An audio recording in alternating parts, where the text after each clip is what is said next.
গরম গরম ভাত, এটাই ভালো হচ্ছে। আচ্ছা খাবি? ও আমি না সকালে খাবো। আজ রাতে খাওয়া হচ্ছে। আমার তো ভাত দেয়, ঠিক আছে? তুই খাস না, উঠে পড়। আচ্ছা মিষ্টিগুলো কোন খুশিতে নিয়ে এসিস তুই? তুমি নতুন ঘরে ঢুকলে তাই।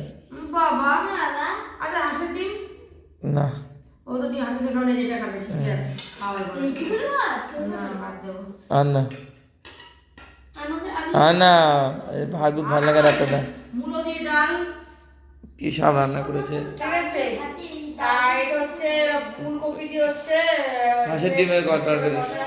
এই যে 5 মিশাল তরকারি। আমাকে বলতে আমি আমার জন্য 4টা রুটি নিয়ে আসতাম। যতই আমি ভাত কম করি না কেন রাত্রেবেলা, ভাত রাত্রে বেশি হয়ে যায়। কেন খাবো যখন সবাই মিলেই ভাত খাবো, আবার তুই রুটি খাবি, আমরা ভাত খাবো, তোর জন্য একটা ডিম পোচ করে দিয়েছি। পরীক্ষা ওর সকালবেলা সব কি শুদ্ধ উত্তর লাগে। হ্যাঁ এই যে এটা নলেন গুড়ি মিষ্টি নিয়ে এসছে, আর এটা কি নিয়ে এসছিস? পান্তুয়া, দেখ কিভাবে এর মধ্যে কত ইসে দেওয়া, শিরা, চিরা না, এটা ডালডা। ডালডা, এগুলো খাওয়া ভালো না, বুঝিস না তো? তুমি খেও না। কি দেবো বল, কি দেবো বল? ডাল দেবো, ডাল দেবো।